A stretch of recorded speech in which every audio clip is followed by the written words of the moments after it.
I feel like we've accidentally jumped straight in. Would you like to give yourself a bit of a formal introduction? Yeah, are we recording now?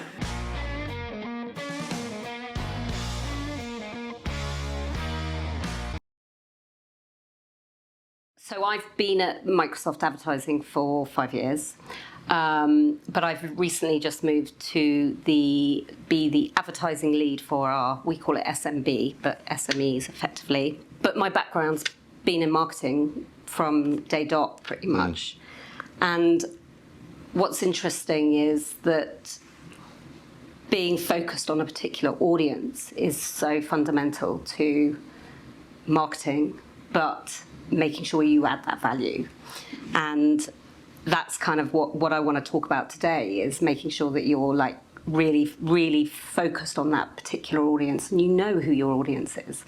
And so having that marketing lens hopefully brings a huge amount of value to all of the listeners and the people that you work with. So that's my role. I am on day 4. So you know everything. I do come with a different lens. I know a fair amount. So just you personally then, because you've had an interest in this space for a while, you've attended a few of our sessions when, from a work point of view, you didn't need to. So there's obviously that personal interest. So what draws you to this startup, scale-up world?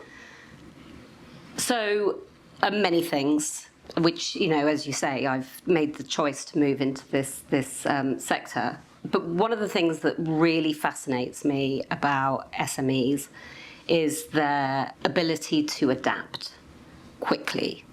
And that's something that many big brands just don't have the luxury of. And, we've seen the COVID effect and how a lot of SMEs and locals specifically have just came smashing through the gates.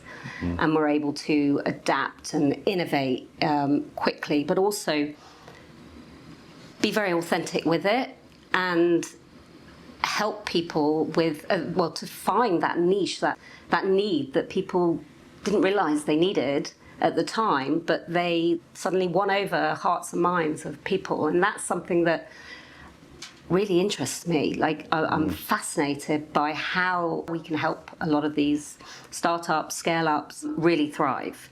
And that ability to innovate quickly is something that they just have this benefit of. And it's very interesting. Having worked with a lot of big brands, you can really see the difference. And that's something that just blows my mind. It's exciting to see. Yeah, it's always exciting to see. And I think you're probably a bit like me. You're a bit of a marketing nerd through and through and love this stuff. And I know at Microsoft, you guys seem to be, from what we've seen, just very, very good at actually listening to what your audience is looking for. So even when you worked with us, it's a case of you want to learn as much from the SMEs and the scaling businesses as much as you want to teach them. So is that throughout Microsoft, or do you think that's specifically this arm? Yes, I think it's throughout Microsoft. I think there are different degrees of it, of course. No one can be successful unless you listen, unless you get close to your audience, your customer, whoever it is. Like you need to find out what those pain points are. How can you help them? But also, I think it's also really important to get close to them, meet them, talk to them. What's keeping them awake at night? And that helps you pivot as a business as well. In the Microsoft advertising business, we absolutely do that. We have listening posts with clients in different areas, different level of customer, and we take that back, and it informs our strategy, it informs our product evolution, it informs everything. And so it's really key to us that we get that voice of the customer. And we've had this conversation a couple of times with different people about how important it is to get the information and to understand the challenges. But in my mind, and again, I think what Microsoft is doing so well is actually implementing the feedback. Because what we've kind of seen is everyone is willing to share their challenges, but then it almost becomes an additional frustration if that's almost ignored and the conversation goes to waste. And I feel like from what we've seen with yourselves, you seem to really go back and put that into place and work through that. Well, thank you for saying that. Yeah, I do think so. And I mean, something that I've just come off a roadshow actually across Europe where we were meeting with customers with our new CMO, Sandra Lopez. And, she was so keen to hear from those customers, and we've followed up on so many things already. And one of the big challenges that a lot of clients are having is what's going to happen with the cookie deprecation. And so we're putting it in place a working group session to actually help people with us, in partnership with us, to think through that. I think this sort of translates into any business, that if you don't listen to your customers, and this is where social listening becomes really important, anything from in-person to digital platforms, when you have the right tools in place, but also you're agile enough to make those changes. Yeah, and I think we really saw that when we hosted the session together, called The Missing Middle. I think it really clicked with me how much you'd been speaking to different scale-ups. I guess just for those that couldn't make the session, what is the missing middle? So the missing middle, coined by myself. Yeah. So if you think about the simplest version of a marketing funnel, you have the sort of short-term demand, performance marketing at the bottom, and then long-term brand building at the top. Both are great, but when a business becomes under pressure, many businesses focus on that short-term revenue. And, because that's what they need. They need to keep the turnover going. But there's a huge risk that they are actually not sustaining their business enough because they're not focusing on that longer-term opportunity as well. But what's really interesting is a consumer doesn't think like that. A consumer doesn't consider a brand based on the short-term marketing and the long-term marketing. And what we have coined as this missing middle in the middle, which is actually where it's this huge swathe of space where a lot of that mental availability, that intent to buy happens, and that's actually the bridge between the short term and the long term. So getting into that missing middle helps you influence both those bridges in the marketing funnel. It also helps you really understand how people are interacting with your brand. So, as I say, it's where that sort of mental availability starts happening and those decisions that start happening. And that's the area where consumers, customers, clients, no matter, the people, it's where they start to actually make those transactions and those decisions. And the marketing funnel has been around for years. Models have always been around for years. Everyone has different models that they follow, and it's kind of an old friend, isn't it? You follow a model because that's what everyone does, and it just doesn't work anymore. The marketing funnel is effectively broken, and unless you focus on this middle area where actually those interactions are happening, you're going to struggle to do any successful marketing. So do you think it's almost, I'm thinking about for the scale-ups, is it almost an impatience? Do you think people, and by people I mean founders and their marketing teams, are so focused on the top of that funnel, just getting people to hear about us and then eventually converting them? Is it just a case of there's a bit of impatience to rush them through that middle bit? Yeah, well, okay. So consumers are not sheep. You can't herd them like that. It's just not the way they consume brands. I feel a lot of people focus on that short term, especially in a startup environment, because they've got investors pressurizing them, they've got exec boards pressurizing them, they need the numbers, they need the immediate revenues. And so it's really important, I think, to have that balance between the two. And that's where the middle section is super, super important. But also what's really interesting from that middle piece is that you can actually get the sentiment, the data that informs business goals rather than just marketing goals specifically. And that is what will win over those investors and those, because you can actually take that physical data to them. And so they can see where their marketing spend's going and what impact it's actually having on the bottom line. We've touched on it a little bit there, but with the agility of that, so realizing what the data is saying and being able to react to that. I think a lot of people that are in scale-ups are really good at getting the data, and we saw that in our last session. What do you think scale-ups can be doing to better activate that data? Which I think is where a lot of the struggle is. Yeah. The other benefit of a scale-up is that they can learn from the big brands or learn the mistakes that big brands have made. It's common knowledge that a CMO's role, the tenure is getting shorter and shorter. In some cases, it's 50% of a CFO, a financial officer. And I think the benefits that a scale-up has is that the relationships that they have internally are much closer. You know, everybody in that company relies on everybody else. They're there to do a particular role. They are all dependent on each other. And so having that, the objectives, the KPIs, whatever it is, the business goals aligned across all of those functions is really important. And what we see in what we've seen in, I mean, there's heaps of third-party data out there, but what we see is that the tenure for a CMO is really short because they speak a different language. And so I suppose what we need, and this is where scale-ups can really change the landscape, is that they can really seek to understand. They can learn from the marketing experts, from the marketing teams on why they're doing things, why are they following this funnel and delving into the missing middle, and how does that really inform the business goals. And that's what's really important, is that you need to have a balance of meeting those business goals and your marketing goals. And there's got to be a balance between that. And I think if you've got the right data, you can tell the right stories. And that's where you know, we would love to support founders in really thinking about how to bring that to their investors and their exec boards, because... And I think that stuff investors love to hear, that there's the data and the science behind it. It's not finger in the air stuff. Absolutely.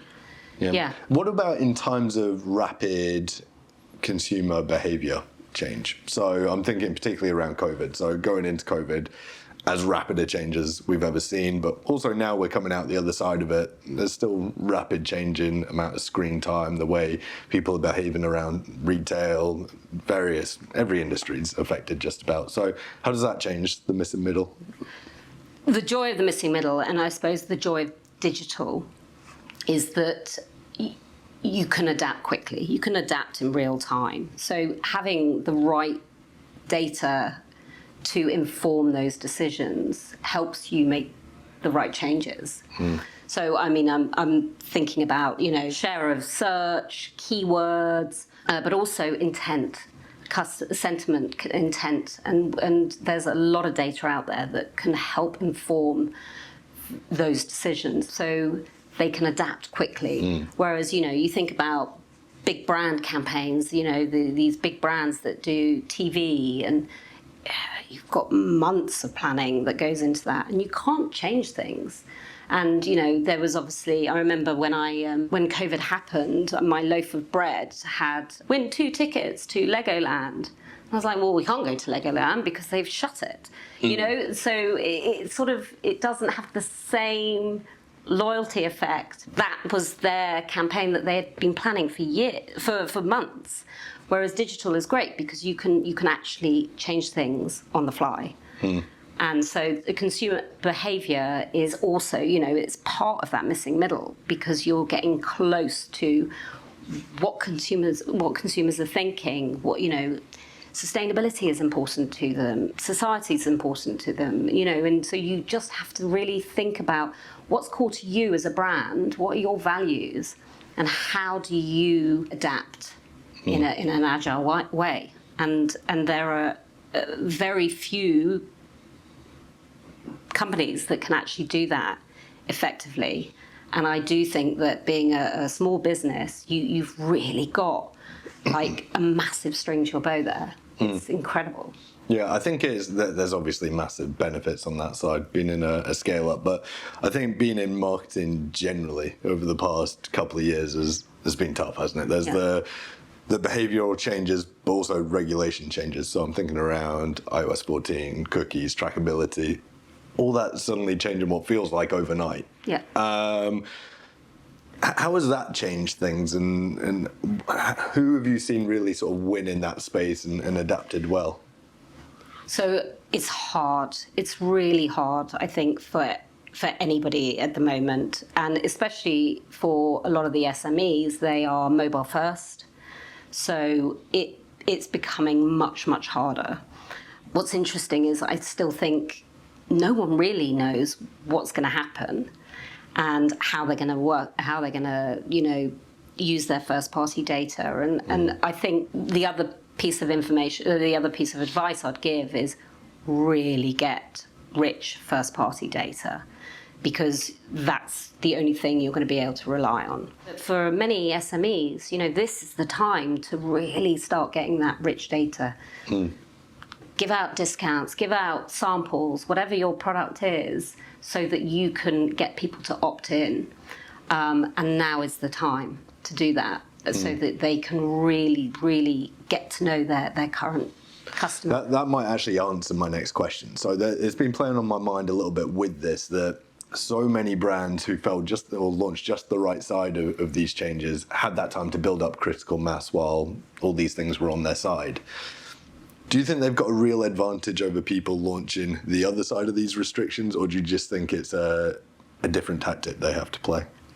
I do think it's a different tactic, if I'm honest. I think everyone's got to adapt now and make sure that they are really focusing on that first-party data and thinking about how do they connect those consumers, and through the missing middle obviously is a great way to do that.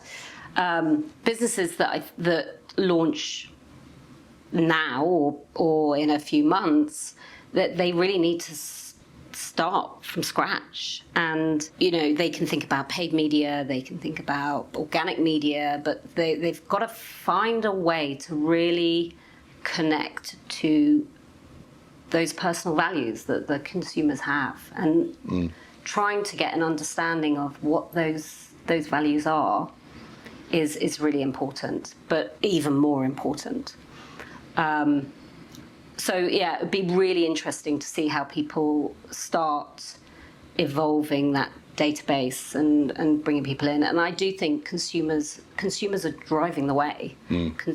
All of this has come from consumers or customers, people who want to own their own data. They don't want to be spammed. They don't want to be bombarded by advertising.